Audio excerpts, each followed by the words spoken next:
Breaking news చూస్తూ ఉన్నాం. తిరుమల శ్రీవారికి మొక్కు చెల్లించుకున్న విషయం తెలిసిందే కేసీఆర్ ప్రభుత్వం తరపున. అయితే దీని మీద ప్రతిపక్షాలు విమర్శలు ఎక్కుపెట్టాయి. అయితే ఈ విమర్శల మీద కేసీఆర్ స్పందించారు. దేవుళ్లకు మొక్కులు సమర్పించే విషయంలోనూ కొందరు విమర్శలు చేస్తున్నారని ఫైర్ అయ్యారు సీఎం కేసీఆర్.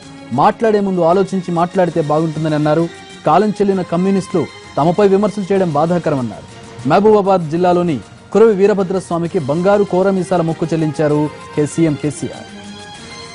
ఈ కానుకలకు సంబంధించి కూడా కొంతమంది సన్నాసులు ఇష్టం వచ్చినట్టు మాట్లాడుతూ ఉన్నారు.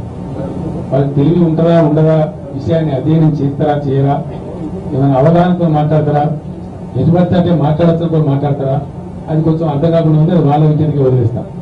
ఏదైనా మాట్లాడే ముందు కొంచెం విజ్ఞతతో మాట్లాడాలి.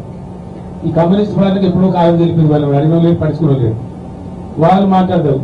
ఆయన సులభం సుధాకర్ రెడ్డి మాట్లాడారు. చాలా బాధాగా చెప్తాను నేను మాట. ఆయన నాకు మంచి మిత్రుడు కూడా. అప్పట్లో నేను యాగం చేస్తే ప్రభుత్వ పరిస్థితుల్లో యాగం చేస్తాను మాట్లాడటం తెలివి ఉండాలి. ఏ డబ్బుతో చేస్తున్నారు, ఏం సంగతి కొంచెం చూస్తే మంచిది. ఎవరైనా కూడా ఏది పడుతుంది మాట్లాడచ్చు, చెల్లుతుంది అనేటువంటి ఒక దుర్మార్గపు ఆలోచనతో దుష్ప్రచారం చేస్తా ఉన్నారు. కాంగ్రెస్ పార్టీ కూడా ఇష్టం వచ్చిన మాటలు ఇష్టం వచ్చిన రీతిలో మాట్లాడుతూ ఉన్నారు. అభివృద్ధిని అడ్డుకునేందుకు కాంగ్రెస్ కుట్ర పన్నుతోందని ఆరోపించారు సీఎం కేసీఆర్. గ్రీన్ ట్రిబ్యునల్ కోర్టులో కేసులు వేసి ప్రాజెక్టులను అడ్డుకుంటున్నారని ధ్వజమెత్తారు.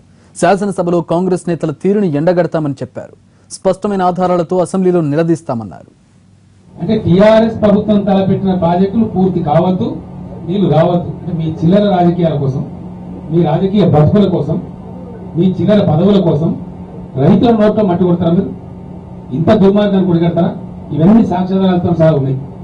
ఏ వ్యక్తులు వేస్తున్న గ్రీన్ ట్రిబ్యునల్లో హర్షవర్ధన్ రెడ్డి అని చెప్పి కొల్లాపూర్ లో కాంగ్రెస్ పార్టీ నుంచి పోటీ చేసిన వ్యక్తి. మొత్తం మంది కాంగ్రెస్ పార్టీ నాయకులు. వాళ్ళ అడ్రస్ కూడా ఉన్నాయి. రాబోయే శాసనసభలో నిలదీస్తామని బడ్జెట్ సమావేశం సందర్భంగా ప్రజల ముందు పెడతాం. ఎందుకంటే అభివృద్ధి కార్యక్రమాలు మీరు అడ్డుకోకండి. మీరు ప్రగతి నిరోధకులు, మీరేం చేయలే, మీ వల్ల ఏం కాలే. మీరు ఆంధ్ర ముఖ్యమంత్రులకు సంచుల మోసి బతికిన భక్తులు. మీ నిర్ణయం ఒక పాలసీ చేసిందా? మీకు పద్ధతి ఉందా, పాడుందా? మీ నిర్ణయాల భాగస్వామ్యం ఉందా? బానిస బతుకులు బతికిన మీరు ఇలా తెలంగాణ వచ్చి స్వేచ్ఛా వాయువులు పీల్చుకుంటూ, స్వతంత్ర వాయువులు పీల్చుకుంటూ తనకు తాను అభివృద్ధి చేసుకుంటా అంటే ఎందుకు అడ్డుపడుతున్నారు? మీ చిన్న రాజకీయం కోసం. మీరు తప్పు చేస్తే తప్పకుండా ప్రజలు మమ్మల్ని శిక్షిస్తారు.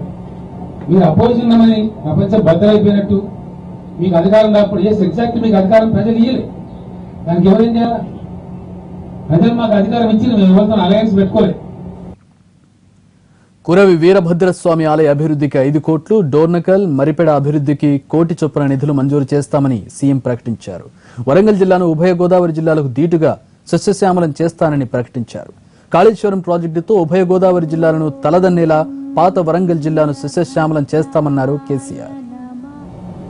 పూర్వ వరంగల్ జిల్లా, ఇంతకుముందు పాత వరంగల్ జిల్లా డెఫినెట్ గా గోదావరి డెల్టాలో ఉండే ఉభయ గోదావరి జిల్లాలను తలదన్నే విధంగా ఈ జిల్లాకు నీళ్లు రాబోతా ఉన్నాయి. కాళేశ్వరం ఒకసారి మిడ్మానేర్తో కనెక్ట్ అయితే అసలు 2 కాదు 3 పంటలు పండించే అవకాశం వరంగల్ జిల్లాలో ఉంటుంది. ఆ 2 రిజర్వాయర్లు మిడ్మానేర్ కానీ లోయర్ మానేర్ కానీ 50 టీఎంసీ కెపాసిటీ ఉన్న రిజర్వాయర్లు పేరు కాదు కరీంనగర్ జిల్లాలో ఉన్న కరీంనగర్ లో దాని కింద ఉన్న ఆయకట్టు 1 లక్ష ఎకరాలు మాత్రమే. మిగిలిన 40 టీఎంసీలు మీకు నిరంతరంగా ఉపయోగపడే పరిస్థితి ఉంది. డెఫినెట్ గా ఈ ప్రాంతానికి మొత్తం వరంగల్ పూర్వ వరంగల్ జిల్లాకు 2 పంటలు పండే నీళ్లు మీకు త్వరలోనే ఆ కాళేశ్వర స్వామి దేవాలయం రాబోతా ఉన్నాయి.